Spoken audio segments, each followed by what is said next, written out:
जैसे अभी यूएसए और ईरान का जो वार चल रहा है, इसका संपूर्ण विश्व पर क्या नेगेटिव इम्पैक्ट पड़ेगा? सर एक तो सप्लाई चेन जो है हॉर्मोन्स वाली वो है, और एलपीजी क्राइसिस, ऑयल क्राइसिस, वैश्विक जो संबंध है देशों के उनमें भी, क्योंकि कई देश यूएसए के साइड जा रहे हैं, कई ईरान के, तो फिर जो वर्ल्ड वॉर की स्थितियाँ भी उत्पन्न हो रही है।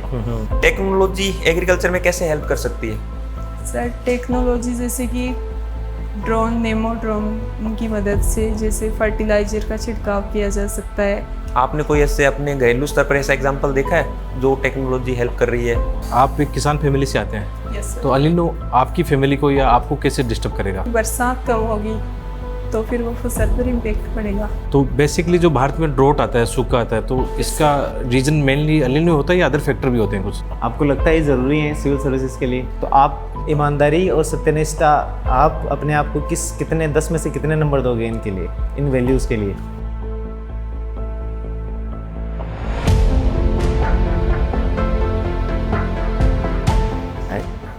बैठी बैठी प्रियंका बैठी है। तो कैसे हो प्रियंका? बढ़िया। तो आपके पिताजी फार्मर हैं? Yes sir. तो आप एक बात बताइए, सिविल सर्विसेज में ऑनेस्टी और इंटीग्रिटी की क्या सिग्निफिकेंस है? सर ऑनेस्टी, जैसे कि अगर कोई भी निर्णय लेना है तो अगर सिग्निफिकेंस क्या है आप ये बताओ। सिग्निफिकेंस ही तो सर, कोई निर्णय लेना है तो अगर ऑनेस्टी से लेंगे तो बेटर रहेगा, वरना भ्रष्टाचार वैसे लेंगे तो समाज के लिए हितकारी नहीं होगा। आपको लगता है ये ज़रूरी है सिविल सर्विसेज के लिए? Yes sir. तो आप ईमानदारी और सत्यनिष्ठा, आप अपने आप को कितने 10 में से कितने नंबर दोगे इनके लिए, इन वैल्यूज़ के लिए? सर मैं खुद को लगभग 8 नंबर देना चाहूँगा। 8, मतलब आप ठीक ठाक सत्यनिष्ठा और ईमानदार हो। आप एक बात बताओ, आपने अपने पिताजी की इनकम 72,000 लिख रखी है, yes sir. Annual income. Yes sir. माता जी की 0 है। Yes sir. टोटल मतलब आपकी फैमिली की 72,000 एनुअल इनकम हो गई।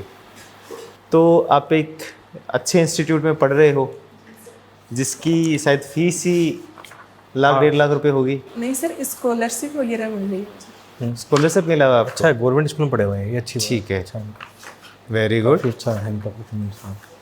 चलिए, अल नीनो क्या होता है? अल नीनो सर दक्षिण प्रशांत महासागर में आने वाला एक है। क्या जिसके है? आप मेरे को समझाइए कि ये चीज़ ऐसे ऐसे परिवर्तन है। क्या है, मतलब कि क्या परिवर्तन होता है जिसको अल नीनो कहते हैं?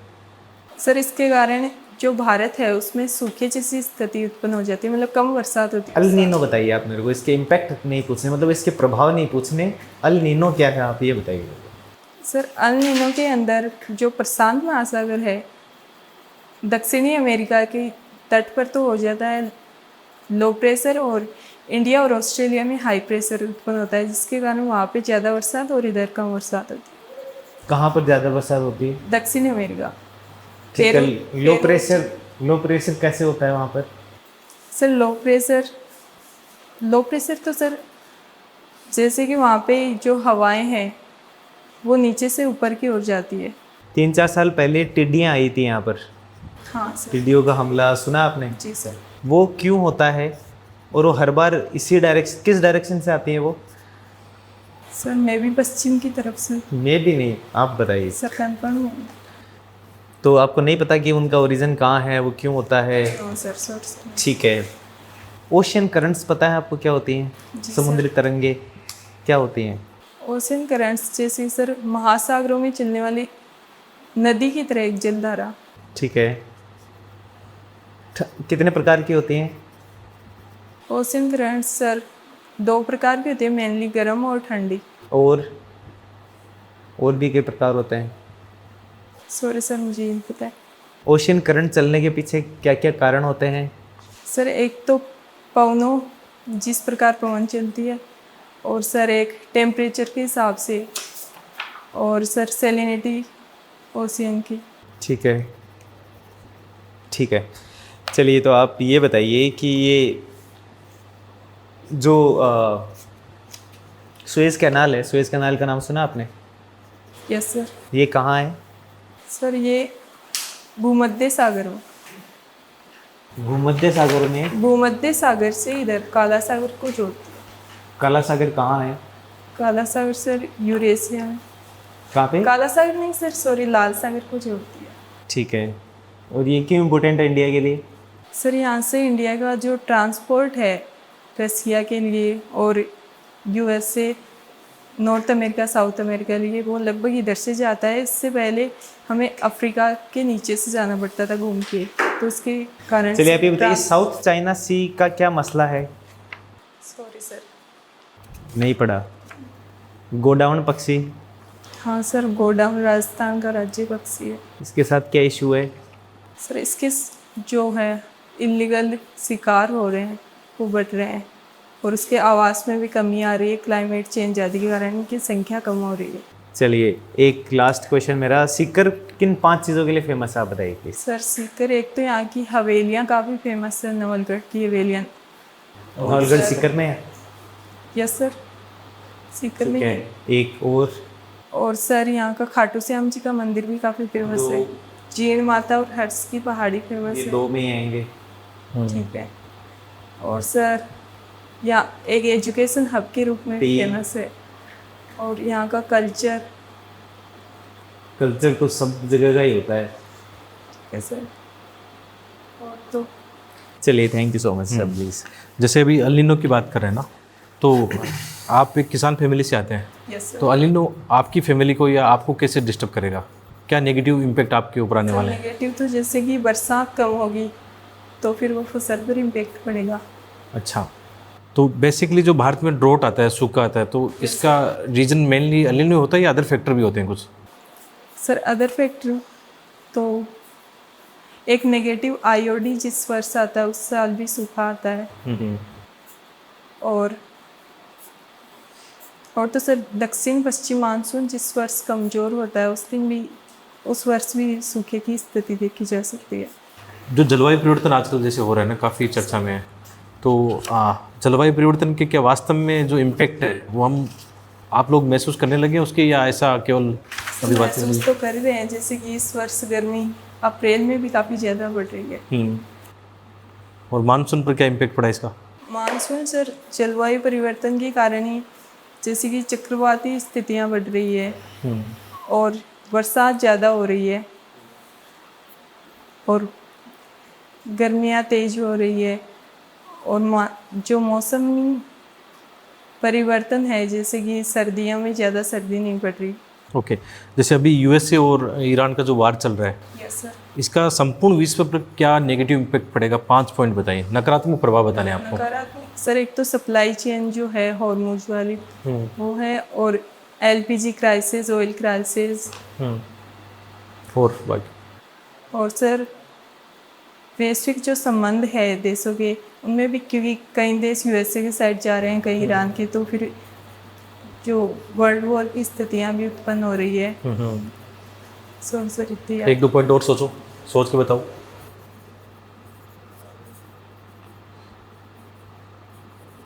और तो सर जो इकोनॉमिकल है इम्पैक्ट, वो भी सभी देशों का नेगेटिव ही हो रहा है कहीं ना कहीं। अच्छा, आपने परिसीमन के बारे में सुना है? हाँ सर। आपको पॉलिटिकल साइंस सब्जेक्ट होगा ना? Yes sir. तो क्या होता है परिसीमन? परिसीमन सर जैसे कि जनगणना के आधार पर किसी क्षेत्र के निर्वाचन क्षेत्रों का पुनः निर्धारण करना और जनसंख्या के आधार पर प्रॉपर, मतलब बराबर जनसंख्या में उनको बांटना। तो परिसीमन आयोग वगैरह वो सब पढ़ा होगा कभी पॉलिटी में? सर। तो उसकी जो रिकमेंडेशन होती है, क्या उसको चैलेंज किया जा सकता है सुप्रीम कोर्ट में? कभी पढ़ा हो? सॉरी सर नहीं पढ़ा। ओके, आपका ऑप्शनल सब्जेक्ट क्या रखा आपने? सर अभी डिसाइड नहीं किया।